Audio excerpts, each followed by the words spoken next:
大家好，我是猫盾，今天我们来聊一色的元气要优先洗什么属性，以及怎么洗才会更有效率。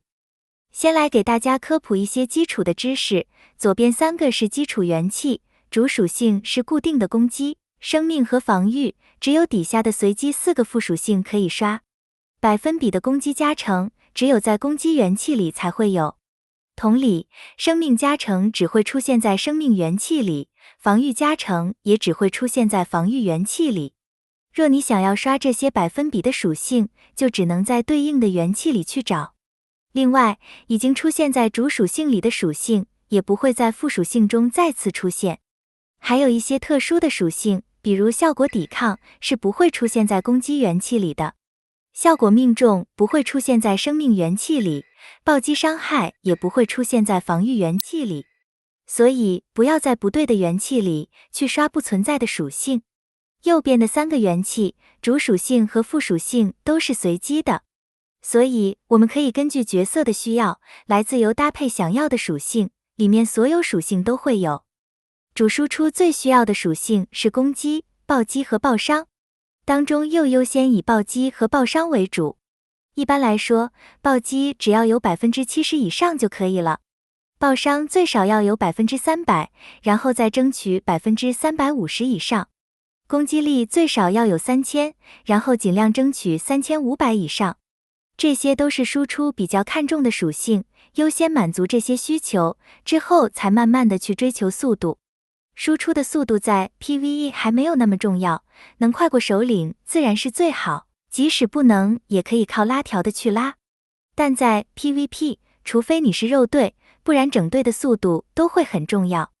这是一个竞速的舞台，不仅要比拼辅助的1速和2速谁更快，最好主输出的速度也不能太慢，否则可能连出手的机会都没有。主输出的速度最好要有200，然后再争取超过250，这是 PVP 的标准。当然，在 PVE 上，你的主输出跑得越快，自然也就越容易通关。主输出左1的攻击元气，主刷暴击和爆伤。前期先求有，只要有暴击和爆伤的就可以洗，中期追求更高的属性时，就只洗有暴击、爆伤和速度的。攻击加成若也有，那就是最完美的，不过不强求。左2的生命元气一样主刷暴击和爆伤，中期可以再加个速度，若能有生命加成，那就是最完美的。左3的防御元气主刷暴击和速度，中期可以再求个防御加成。至于右边的3个元气，前期不一定能马上拿到想要的主属性，所以只要副属性里有比较高的暴击和爆伤，就可以先用着，之后才慢慢的去追求主属性。主属性中期可以先1暴击2爆伤，去凑70暴击和尽量300爆伤。等你有了6套装的爆裂利刃后，暴击和爆伤就更容易达标了，到时主属性就可以用3爆伤去追求更高的伤害。如果主输出太脆，容易挂，也可以把其中1个爆伤换成生命加成或防御加成，去提升一下生存率。这些属性并不是死的，只是给大家一个参考的方向，可以根据角色和关卡需要自行去做调整。辅助最需要的属性是速度，有多快就拉多快。PVP 1速最少要有300才是入门，高段位甚至会需要330以上的速度，目前最高已经有人去到360。当然，这是国际服的环境，台服前期应该还不需要那么高，但后期一定也会逐步上升。如果是负责拉条的辅助，那只要全力冲速度就好。如果是负责控制的，那就再补一些效果命中。如果是负责加盾的，那就去补生命。辅助的元气很好决定，就是只洗有速度的。右边的元气也是一样，优先追求有高速度的，然后再慢慢去追求主属性。主属性的部分，控制的就3效果命中，加盾或回血的就3生命加成。当然，有时候防御加成也是可以用的。优先满足角色需要的主属性后，再去追求副属性里尽量有更多的生存属性。如果是为了打 PVP， 不需要效果命中的，通常都会带一个效果抵抗。最后来说说最重要的，元气属性要怎么洗才有效率。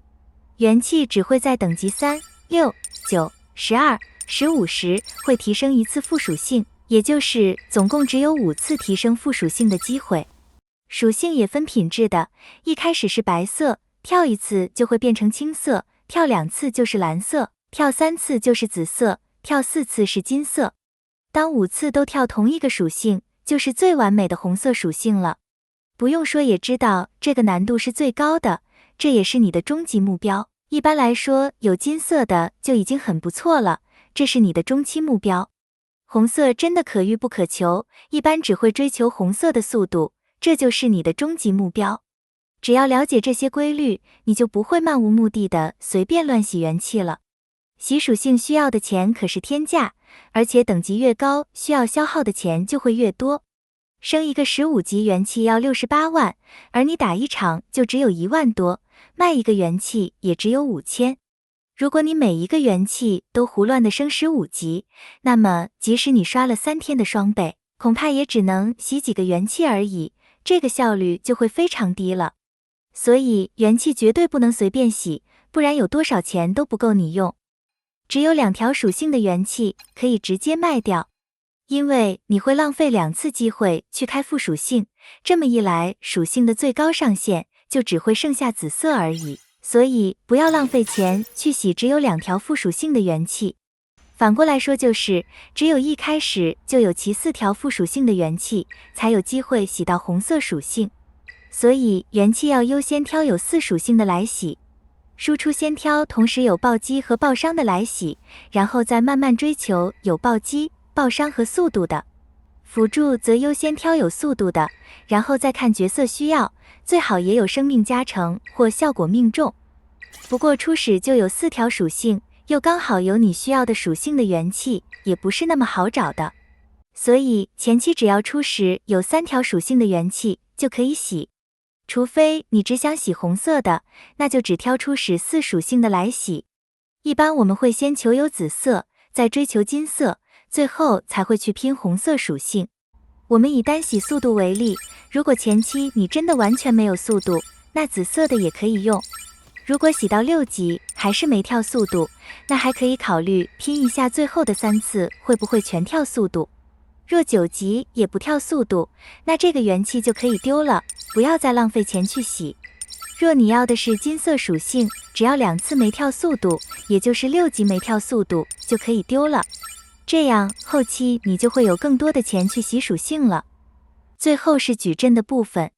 你知道的，凡是这类要刷属性的游戏，都很喜欢在不对的装备上出现不对的属性。有时候在不对的矩阵上去找完美属性，反而会更容易出金色的。所以当你看到有完美属性，但矩阵却不对的元气，千万不要直接丢掉，这也是可以拿去洗的。因为在你能12+8+6前，如果你用的是12+8，那就会剩下一个多出来的矩阵可以随便放。